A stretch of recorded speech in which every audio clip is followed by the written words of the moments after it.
Hi, everyone, and welcome back to another episode of I'm Not Gonna Be Quiet. My name's Danica, and I'm your host. If you have been with me since the beginning, or if you're a first-time listener, I want you to know that this is a space where folks step into the circle of community, sharing the path they have traveled to find liberation after periods of staying silent about what harm has been done to them. In each interview, we get a chance to hear and learn from our guest what they refuse to be quiet about, what their silence cost them, and the price they paid for their freedom. You're here, I'm here, community's been established, so y'all, let's get free together. In this episode, I have another exciting interview with a sister who of course, where did I meet her? TikTok. That's like where all of my interviewees are coming from because TikTok has become instant community. And I'm so happy to find these folks who are often truth tellers. And that's who we have today. Y'all, please join me in welcoming Kiana Barnes, who, again, I met on TikTok. Today, she's here to say who she is, what she's about, and how she is seeking healing. Her pronouns are she and her. And welcome, Kiana. Hey, Danica. Thank you for having me. It's my pleasure. So let me just, before I ask you to tell us a little bit about you, let me just share with the audience how I stumbled upon you. I don't even know that we were friends or followers or mutuals. I think that's the language for TikTok. But I think you came up in my FYP thread, which was timely. You know, I don't ever think that things happen by mistake or coincidence. I think we have all of these serendipitous moments, and we can only acknowledge that these are intentional moments to help us, move forward and higher if we recognize that everything happens for a reason. And so as I was just like scrolling on TikTok, I came across your video, and you presented very solemnly. There was definitely just an appearance of hurt, and you started to talk about leaving a place that wasn't serving you, and I was immediately drawn in. We're going to get into your whole story, but I just want to say for the listeners, this is such a good episode because what you're going to hear is essentially a guidebook, a roadmap to recover your dignity, your worth, your autonomy when you're working in spaces that don't serve you. And so that's what drew me in. I was like, yo, I need to connect with this sis because most of you know, if you listen to episode 1 of season 1, this is why I started this podcast. I'm Not Gonna Be Quiet. I had experience working in a vicious nonprofit, and I was fired without cause, right? And although I was preparing for it and I had support, I left traumatized. And so I've just been finding and stumbling across sisters who have the same experiences because we are all some version of Claudine Gay, right? And if you saw my video from earlier this week, Phyllis Wheatley, like the original. So again, welcome, Kiana. Tell us a little bit about you.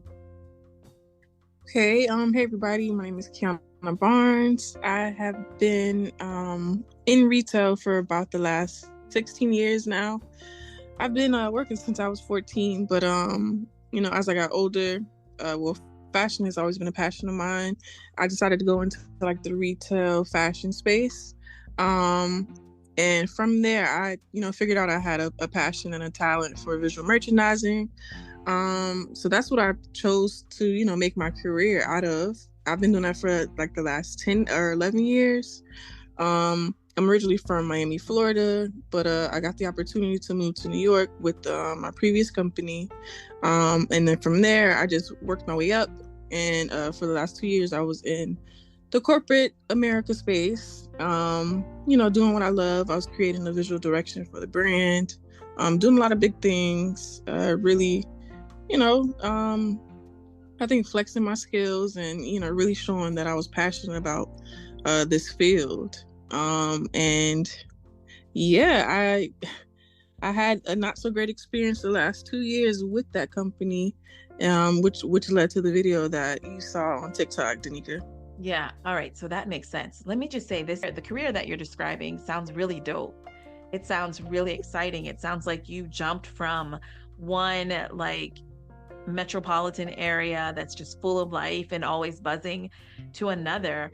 I'm not familiar with your industry. I'm from nonprofit. So I'm curious, what is the racial makeup in the spaces that you've been? What's that been like? Ooh, the racial makeup is it's very interesting.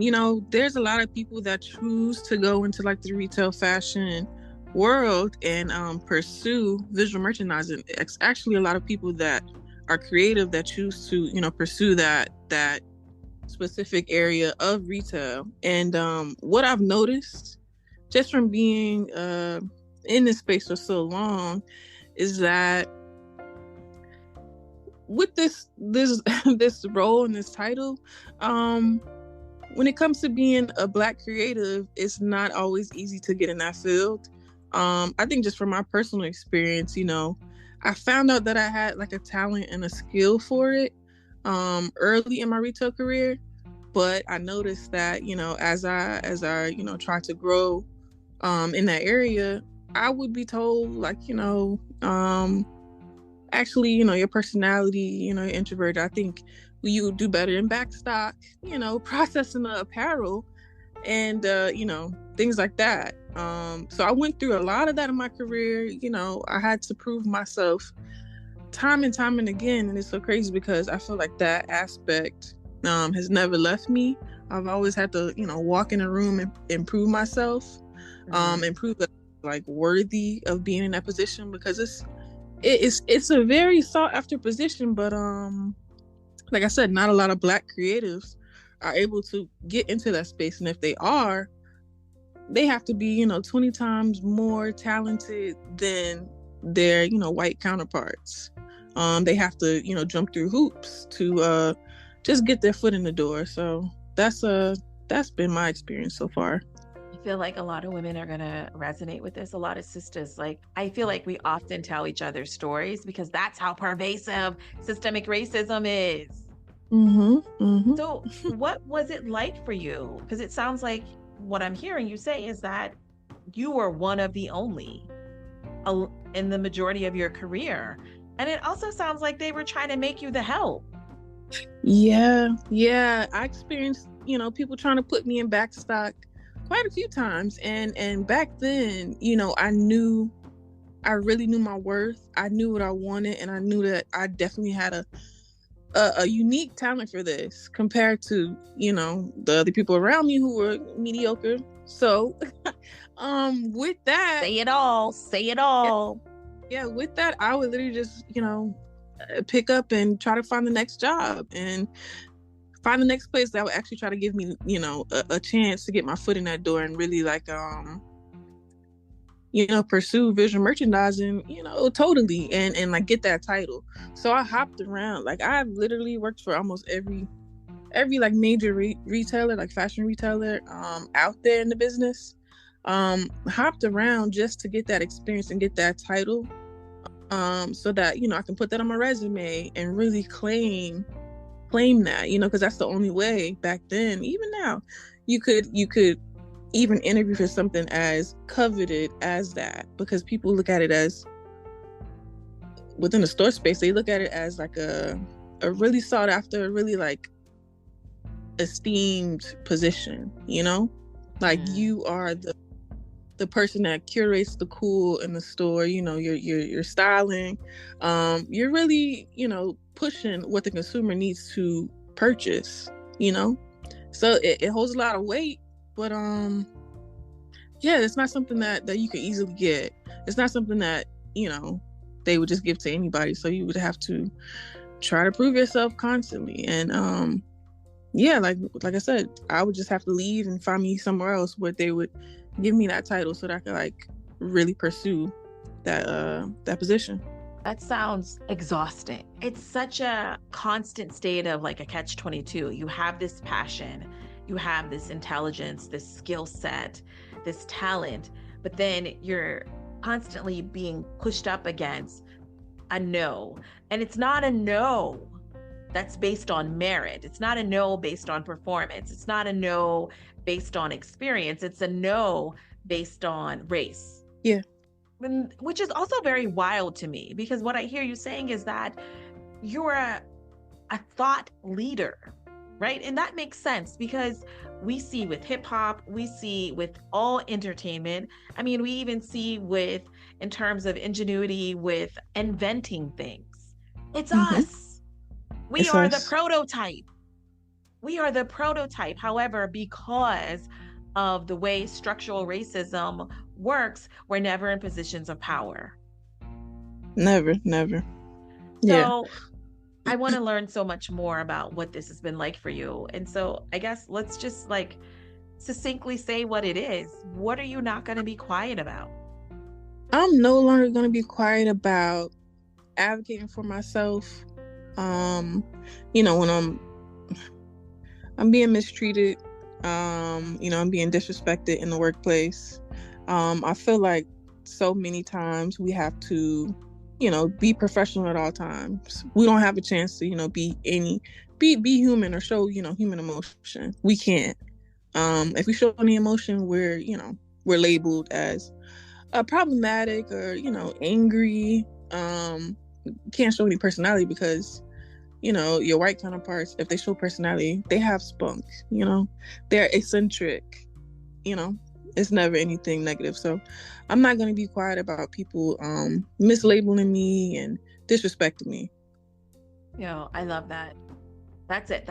It requires such bravery, right? To be able to say like, no, it's not me, it's you, because there's a lot to risk, right? There's a lot on the line when you refuse to accept poor treatment. So tell us, how long have you worked at this last place of employment? And this is a place where you got the title? Yeah, so I've been there for the last 5 years. And I switched over to the corporate side for the last 2 years. I've been in that role. But yeah, I got the title that I really wanted. You know, my dream was always to make it into like the corporate space, to be able to like be that person creating that direction for stores to follow, you know, because I feel like I have such a good eye. You know, I have a lot of range, just going from, like you said, major metropolitan markets, you know, and even my own personal style and you know, really studying like how the consumer shops, what they go for, just from being in every type of environment, you know, from like the urban areas to, you know, those areas that a little more, I think, a little more traditional. You know, so I feel like I bring a lot of know-how. So that was really exciting for me to be in that space and really like show that, you know, I was knowledgeable. Yeah. So this sounds so exciting. It's the way you describe it. Like I can hear the love and the passion and excitement. And it sounds like a lot of liberation that you felt doing this job. Yeah. Were you able to hold on to all those things when you switched over to the corporate side? Absolutely not. And, you know, that's something that I really like grappled with.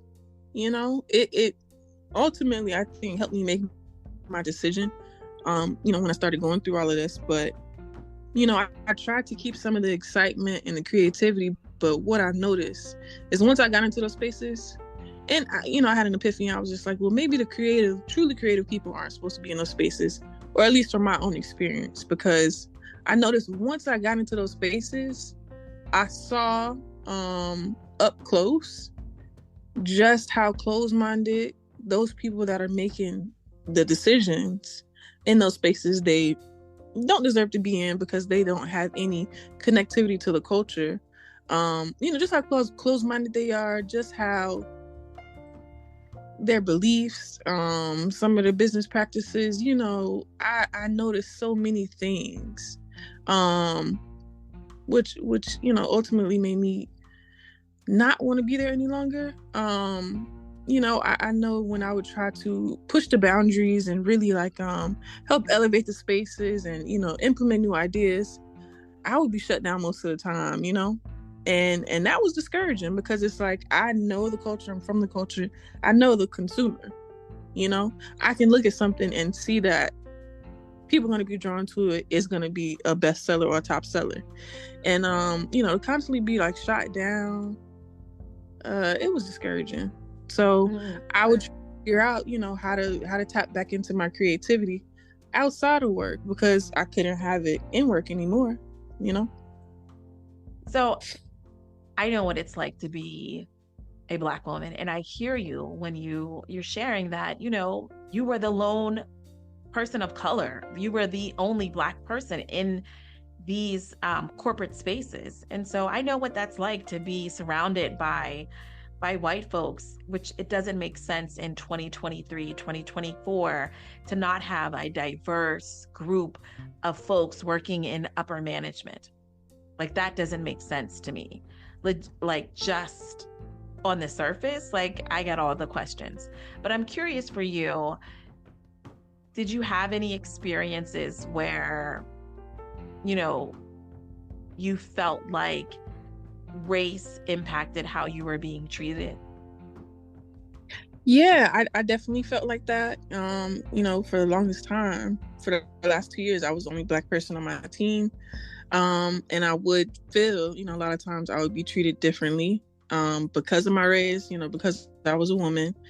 There would be stereotypes kind of placed on me, wanting me to be extra, loud, things such as that. I couldn't really show my true personality in those spaces, because they made me feel uncomfortable, just to really show up as myself. A lot of microaggressions, you walk in with a new hairdo, it's, oh, you change your hair so much. How long did it take? And is that your real hair? And this and that, Ooh, child. Yeah.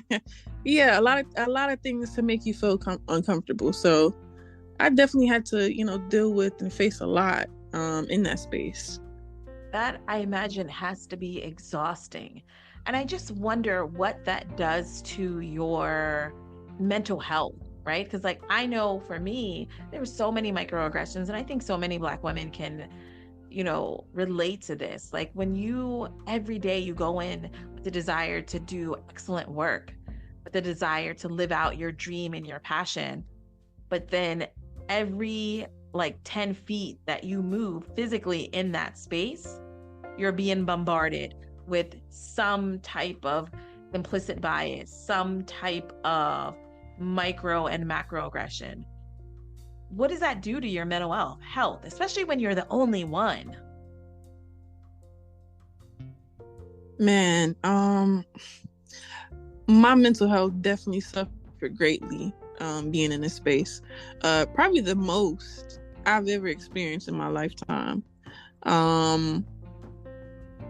Those experiences definitely, it had me second guessing myself, which is something I don't normally do.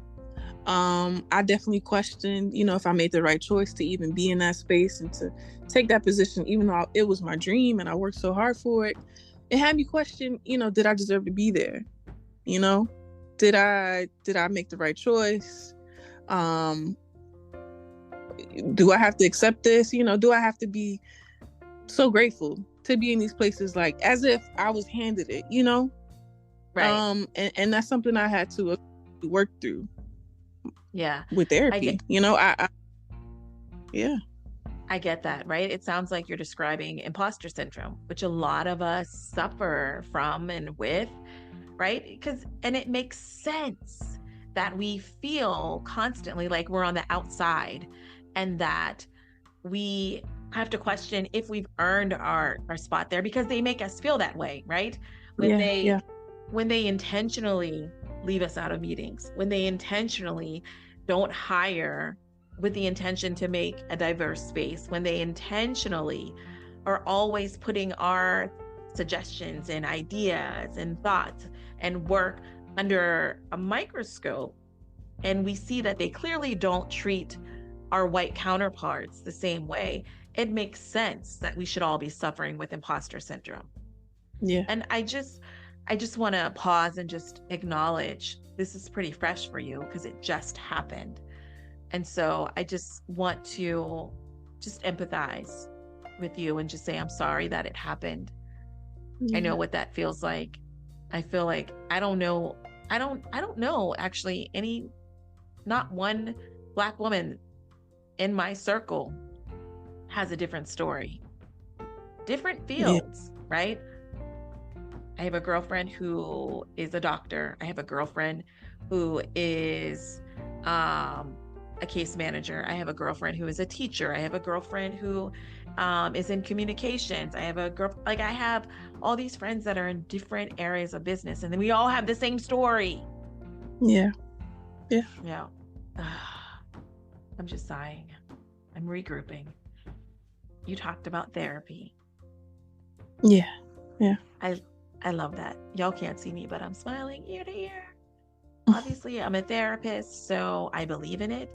But hearing sisters look for support in that way to be able to exist in these toxic spaces makes me so happy because I'm hearing what you're describing as the hurt and the harm that you experienced, right? You work in these toxic spaces. There are no people of color except for you. Everything you're doing is invalidated or third and fourth and fifth question, and it leaves you feeling unsafe. It leaves you feeling unwelcomed. It leaves you feeling almost like you're the fraud. So, what was that moment where you were like, I need to seek out therapy? Was there a moment, or was it just a collection of all the microaggressions? Ooh. I would say about maybe 6 months in to me taking that role in the corporate office. I was having mental breakdowns, frequently. I think the worst one was when I was literally at the office and I had to go to the bathroom and I like just burst out into tears. I had to call my grandmother and talk to her about it because she knew the situation, but I was telling her I couldn't do it, and she gave me some advice. She was just like, you got to pray. And it was a church on the block where my office was, and I just went to the church and I was just like inside just like crying and praying because I really needed strength in that moment to get out of that situation, because the way that I had felt dealing with all of this, I started to get into a deep depression, and I noticed that I became more anxious than I typically would be. I would be at home working from home and I'd be nervous to answer a phone call when my manager would call me. I'd already dealt with PTSD, but the way that this person treated me, it triggered thoughts from my childhood. It triggered a lot of things for me, and in that moment I was having thoughts about like taking my own life, because I had felt like, why did I put myself in this situation? I blamed myself for all of that, and then I blamed myself for staying and accepting it and not using my voice, because I felt like this was a price I had to pay for, this opportunity. Right. So in that, I knew ultimately I didn't want to die. I didn't want to take my life. I didn't, I had a bigger purpose to be here. So just from that, I reached out to somebody. I got referred to a therapist. And then, from there, I was going to therapy almost every week. I love that for you. I'm so glad, because a lot of times we will be in spaces where we're harmed. And if you're there just for a collection of months and even a year, it becomes the culture, and you stop seeing it as disruptive, as trauma, and you just see it as the culture of the place. And then you become the culture of the place, and before you know it, you're injured, and it's just the norm. It gets normalized. I always tell people, what you deem normal is really closely tied to whatever you experience the most frequently, right? And so I get what that's like, to be in these toxic spaces and everybody's acting like it's good, it's all good, but it's not. I just, I do want to say too, when I was dealing with all of this with this person, I confided in quite a few people, even upper management, and I'd be told, well, that's just how this person is, Oh, so this is even worse. You were gaslit too. Yeah. It is the exact recipe for workplace trauma. So yeah. And I know everybody is like nodding their head and connecting with it and resonating with it. Like, you are the one injured, right? You follow policy and procedures of that company. You reach out for help, and they minimize it.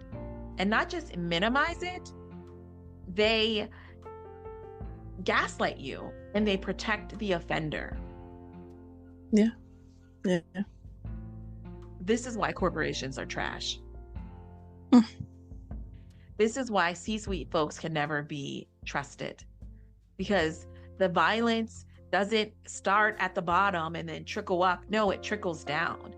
And people who hold the most power will protect the most powerful and the most violent. And I'm so sorry that happened to you. It's textbook. You're being targeted. The ongoing targeting, the ongoing violence, it is traumatic. And then what happens when you experience trauma? You become hypervigilant, you become anxious, you become depressed. And these aren't things that you just get rid of. The toll that racialized workplace trauma takes on Black women can take years off our life. Like, there are clear studies about health outcomes related to experienced trauma, workplace trauma, right? There's a strong correlation between, if you will develop some type of mental health disorder, if you develop some type of physical health issue, high blood pressure, cholesterol, heart disease, which is the #1 killer, and how long you'll live, based on experiences, touch points of trauma. And the workplace is one of the #1 places that a lot of us experience trauma. So I'm thankful. I want to give your grandma a shout out. I'm thankful that she supported you and told you to pray, and prayer led you to getting a therapist. Because, in our culture, I feel like a lot of the younger folks just feel like, prayer doesn't really solve things, and it's like one or the other. But the thing is, we can actually fuse both of them. They're not mutually exclusive. We can still pray, and we can also still seek mental health support. Yeah, I do want to say too, I did, also get help and speak to a mental health provider, and eventually get on medication, because my depression was severe. I never felt the way that I felt during those moments, and that wasn't the easiest decision, but I felt like I was making a conscious choice to stick around, and I knew I could do it on my own. I did it with the help of prayer, the help of my grandmother, like you said, and then the medication. It helped me tremendously. So even better, like, there's a need for you to be here. I want to say that very clearly. You are wanted you are needed, you are loved, you are protected. Yeah. And this too shall pass, with support and Yeah. with vindication and with all that you need to be well going forward. Because I think we are at a very pivotal point culturally where folks are not accepting this treatment anymore. And this is what led me to want to invite you on this podcast, because you're giving folks a map, right, of how to get out. Because that's the thing. When you step away from it, when you have like months and years beyond those periods of violence and trauma in the workplace, you can look back and be like, because 2020 hindsight, right? Oh, I should have left. Oh, I should have said this, right? But in those moments, you started doing those things. You had the insight because you had the support, but also it sounds like you had already had touch points with trauma that gave you the experience of being able to recognize when you're being harmed and know what steps you need to take to get out of it, to protect yourself. Right. I don't talk in hyperbole when I say that you sharing your story will save another person's life. That's amazing. Yeah, that's real talk. Because we all, so many of us are suffering in silence. That's the beauty of TikTok. That's the beauty of social media, period, as we're able to see each other in each other, and we're able to find a way out. So you have these horrific experiences with racism, right? You ask for help internally. They gaslight you, turn you away. So you take it upon yourself to look for external resources, because it's a real shitty space to be, right? It's a very low place to be when the depression gets so deep where you think that not being here might be the best alternative. Yeah. And that's how racism functions, right? If they can't take our physical life, right, what they will do is take everything they can. They will chip away at our ego. They will chip away at our identity. They will chip away at our self-esteem and self-worth until we feel worthless, until we wish we were actually not here.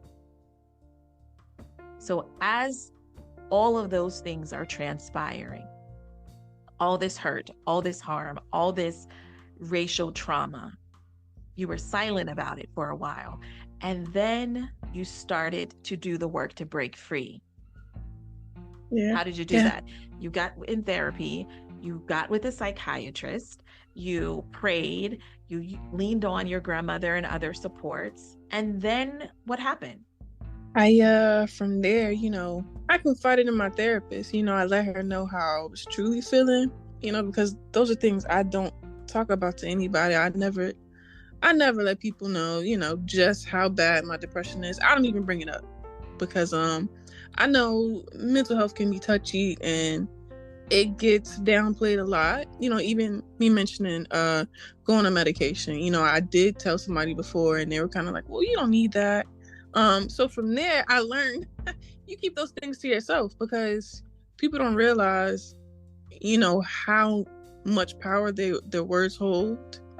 Especially when you're talking about something as touchy as that.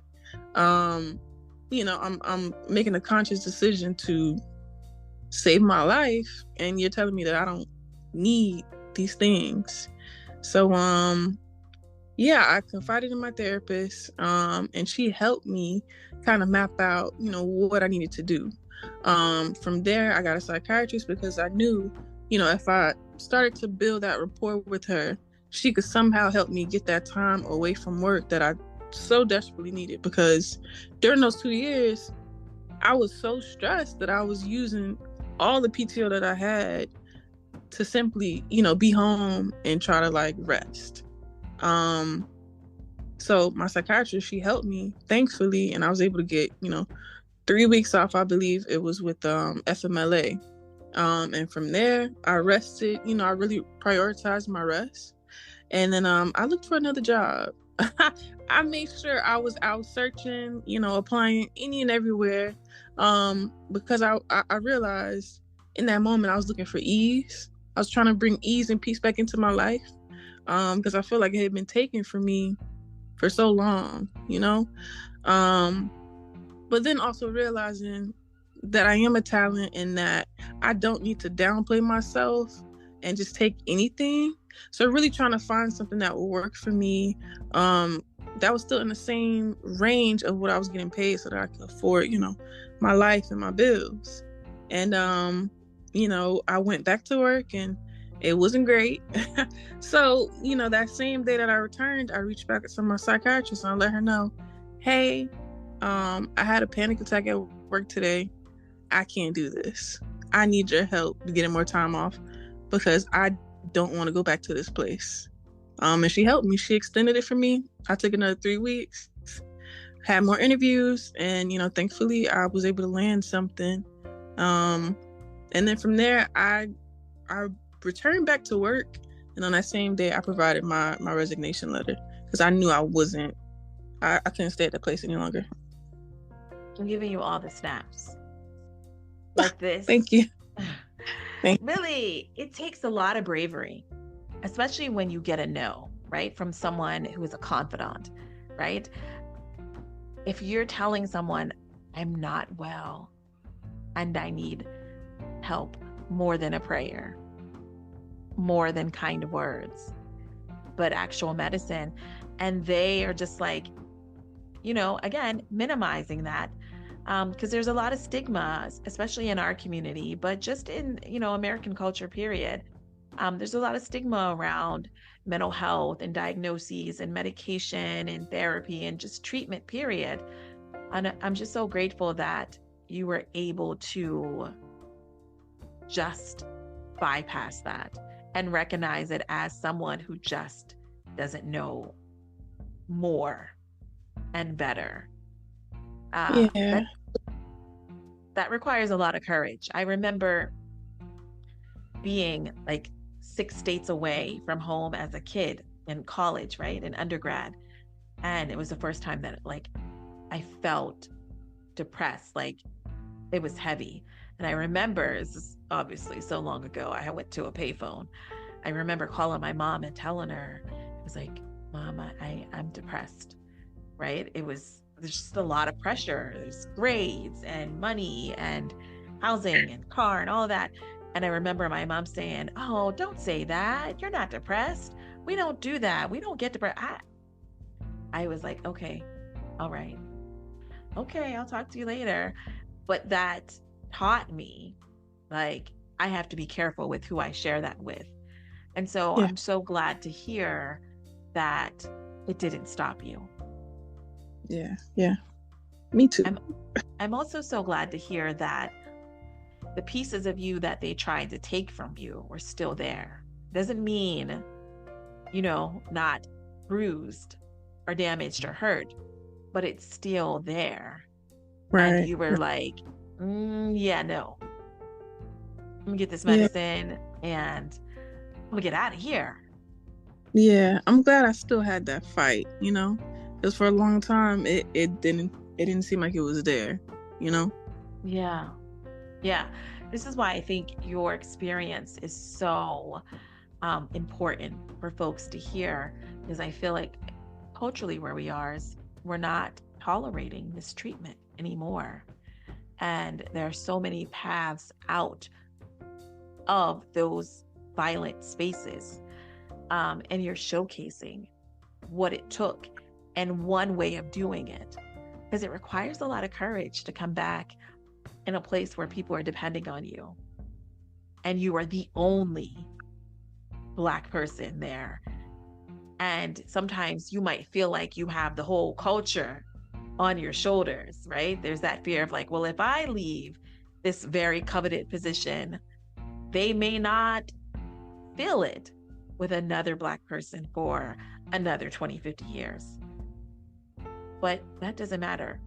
The onus is not on you, right? I don't believe that it is our job to dismantle racism. Let the folks who created it dismantle it. But I love that you left. Yeah. That's where we are. People are throwing up the deuces and they're leaving. They're finding the courage to leave. I applaud you. I applaud Thank you. Because you lost a lot. You already shared, you lost a lot. Your very life was on the line because of the violent, traumatic, harmful things that they did to you. Yeah. Yeah. And Yeah. community stepped in and swooped you up and took you to higher ground and said, like, nah, look over here. There's actually more for you. Yeah. Yeah. Ashe, ashe, ashe, and amen. So I guess in closing, what do you hope people will take from what you shared today? I hope that people never forget the power that they have. No matter what it is that they're going through. Don't lose sight of yourself in these situations. Know that you can overcome anything, and know that you're worth so much more. Ultimately, these jobs don't care about us. They will replace you in the drop of a dime. And it'd be so unfortunate for you to lose your life over this situation, or God forbid, have some type of medical situation happen. It'll show you so quickly how people move, and how you can be replaced and forgotten within the span of 2 weeks. So definitely remember to prioritize your mental health, your personal health as well, and just take care of yourself. Ashe, ashe. Kiana, I want to thank you. It takes a lot of bravery to tell your truth. It takes a lot of bravery to tell your truth when we know the ears that are listening only intend to do you harm, only intend to work against you. I want you to know that we are standing in community with you. We are standing in solidarity with you. We are holding you in the light. And I've used a lot of words, but I want to say it very clearly. You did nothing wrong. And you didn't deserve this. It's nice to hear those words, That's I think that's what I needed to hear too, that I did nothing to deserve this. Absolutely. You didn't. You didn't. You didn't. And I hope you hear that in your head several times a day, even if it's my voice you hear, until you replace it with yourself, right? Because it's easy. That's what they want. They plant seeds of doubt. They plant seeds, listen, the devil comes to do what? Steal, kill, and destroy. And that's their intent. But not today, devil. Not today. You have a community. Yeah, right? You have a community of sisters that are lifting you up, and we are protecting you, and we're supporting you, and we're walking this journey with you. One of my favorite quotes that I always attach to this podcast is from Zora Neale Hurston. And she says, if you're quiet about your pain, they'll kill you and say you enjoyed it. And so we're not going to be quiet. Can you please tell us where we can reach you on the socials? Yeah, so on Instagram, you guys can find me at Not Just Kiana. Same for TikTok. It's just NAHJUSTKIANA. Ashe. Ashe. I will add it to the links. I will add it to the description of this episode. And sister, again, I just want to thank you. It's healing for me. And my stuff happened 5 years ago. It's healing. It is therapeutic for me. And I know it's going to be the same for so many who are sitting in those situations. Again, you're saving lives. You saved your own, and now you're going to save so many more. Wow. No, I mean, I really just want to say thank you. I appreciate you for reaching out to me. The response from the video was amazing. And, I never knew the community that TikTok would bring. So I'm just very grateful for this opportunity. It's my pleasure. It really is. That's my work is centers Black women and children. And Yeah. so it is nothing to be in community with you, but a blessing. Thank you. Thank you. Y'all, thank you for joining us. Continue to walk this walk with us, and I'll see you in the next episode. Be well, everyone.